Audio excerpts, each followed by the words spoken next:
excited because I don't see as much from them, especially since they're on the other side of the country. But tries to go for the 2AV very quickly. But trying to control it over there. And this is, I guess, some of the stuff you want to see with Ivy, but yeah, this is definitely what Kinetic Clash wants to do. So yep. to give you guys an idea, OUtlaw is definitely, I would say, a very aggressive Siegfried player. You can only be so aggressive with a character that's that slow, but he is incredibly damaging, so it's allowed to be wrong more times than not. Right. Just because you're going to be able to match out in the damage output. But KC, the reason why we call him very weird, other than the fact that he makes odd decisions like the ones that you're seeing here, is the fact that he's incredibly lame. He is one of the lamest defensive players that you can see. The reason why he's using that move and whiffing so often is, take a look at the meter difference.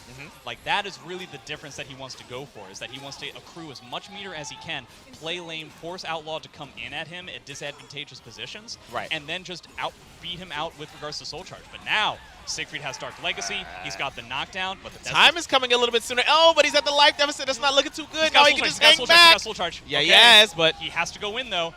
Wow, he decides to go with the bubble. Oh, wow. He gets hit by the low option. That full string is mad unsafe if you end up blocking. So now all that meter advantage that KC was able to pull out doesn't really come into play. Right.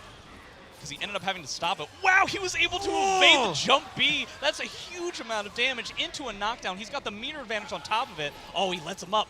Let him up, but that was a nice whip punish there. Goes in, goes for the 3B, into the combo, into the knockdown at the optimal position. Siegfried has Dark Legacy again. This is all about Dark Legacy. This is about the mix-ups that you get in those stances, which is why KC is playing so defensively. Gets that bubble, plus blocks. Oh, no, but didn't punish, though. Doesn't get a punish there either, and no punish there. Nobody's punishing It's okay, they're tense. Their hands are cold, it's okay. Oh my god, he's got so much meter, and he doesn't end up going for it. And everybody is hype in the room right now. Everybody is dancing with every. Ends the round with the Beyblade as he's trying to go into the next match. But OUtlaw is looking pretty good right now. As you can see before, OUtlaw just picked his spots responsibly, you know, didn't overextend himself when it came to mid-screen because he's aware of Ivy's options from that route. Goes in, out damages them once he gets the confirm, and it's now just, there we go. That's the CE punish right over there. Got caught. Nice sidestep into it, and this is going to hurt. It's also important to know that he's getting 6 stacks out of his double bubble, so he can get another My Hand if he wanted to as well, and he's pretty well close to it. He's got plenty of rounds to get that double bubble as well. Well, that's where we go into the resource management and knowing, you know, what certain, I guess you could say, quote-unquote gimmicks that we have, but confirms into it, and OUtlaw is up. That entire game was KC being in the driver's seat for 90% of the time.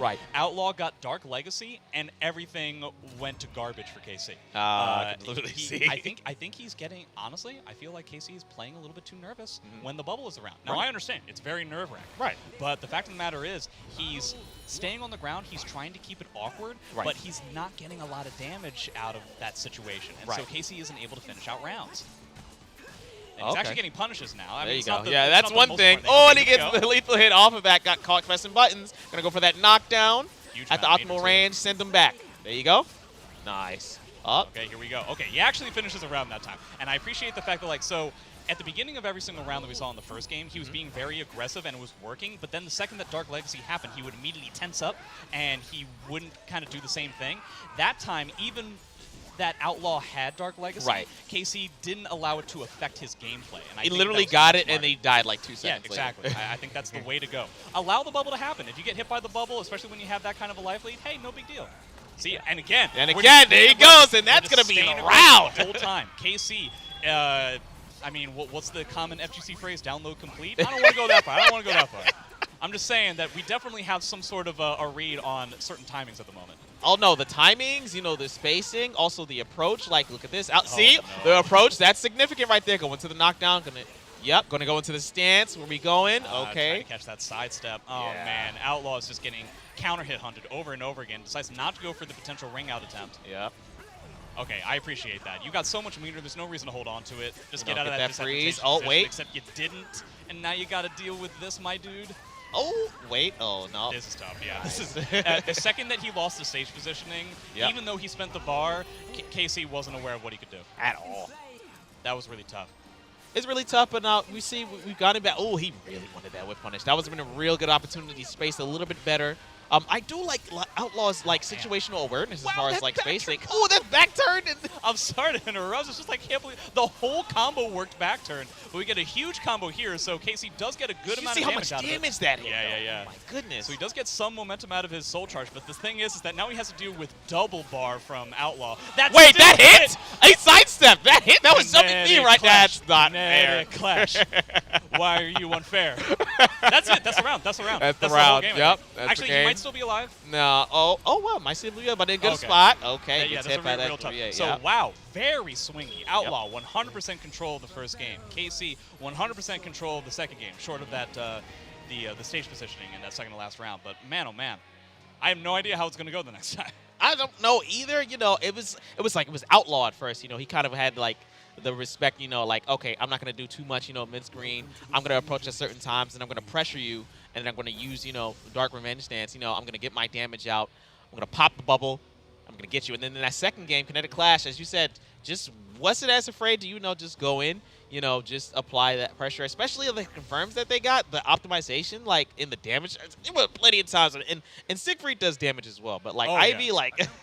Yeah, sometimes the best defense is a good offense. I think KC was initially trying to just out-defend the Dark Legacy options, and then he just decided to mash out of it, which honestly, I know Ivy is a relatively slow character, in fact, a very slow character, but isn't necessarily considered that slow compared to Siegfried. Right. So he can still mash a lot more than he would be against, say, for instance, like an Amy or Jean-Hua. Right. Guess that, doesn't get a punish, but he does end up right until recently, I liked how KC was just maneuvering around Siegfried for the second there, just using those range buttons to kind of not put him in that close. Oh, he got hit KC. with the, I would have low, thought he blocked that. That's so has been readable. around since like SM2. Why'd you get hit by that? Wanted his turn. Didn't wait. Oh, no whiff punish on that side. Well, there you go. That's the thing, is that it's very difficult to whiff punish Siegfried because that's how his whole stance kind of thing works. It's very frustrating, so I appreciate the fact that KC continued with the patience, decided to get a huge amount of damage out of it. But Outlaw has had a lot of success with some of these stance options, especially once KC falls into the ground. Yeah, you just reminded me there. There's some instances where like he'll be in a stance after, a sidestep, and then he'll just whack his sword and you get flung all the way back. I'm just like, oh, man. You can't sidestep there. Nope. Okay, here we go. It all comes down to this last mix. Yeah, decides to soul charge. It makes sense. Still have to deal with the bubble.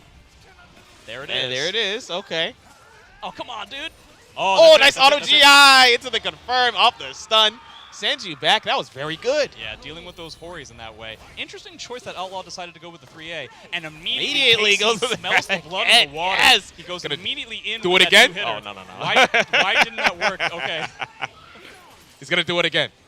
Watch this. Ooh, nice. Ooh. Oh, he gets that parry. He's able to do that? Yeah, it's really ridiculous. That's really good. He's got so much bar, too. Nice. KC slowly building it up. Every time he goes for that low grab, it doesn't work out. Right. Now you got to deal with the stage positioning again. This is one of the things that killed KC before, but he's battling back. Oh, that is going to be it. Okay, 2 rounds to 1. KC on match point.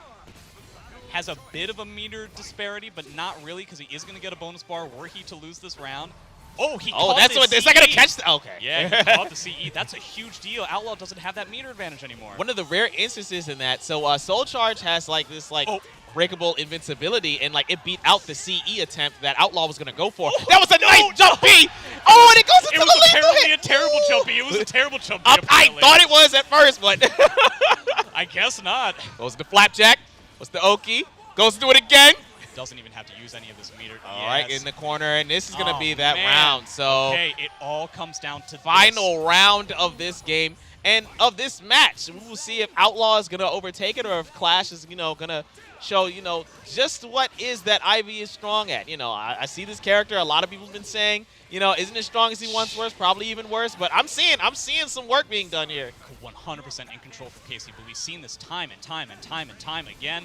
Is that the second that Outlaw gets one potential hit, he's trying to go for the Dark Legacy Soul Charge, and that's going to do a lot of damage, so I definitely appreciate the fact that he went for that Soul Charge. Okay, here we go. Okay, this is a gigantic hit. Amount of damage. He tries to go for the fourth. Oh, he didn't get that. Oh, and he goes in again, and this is to the wall. Okay, no, I didn't launch. No, he Bubble. He needed to tech that. I think he's dead. He's dead. He's dead. No, he didn't get...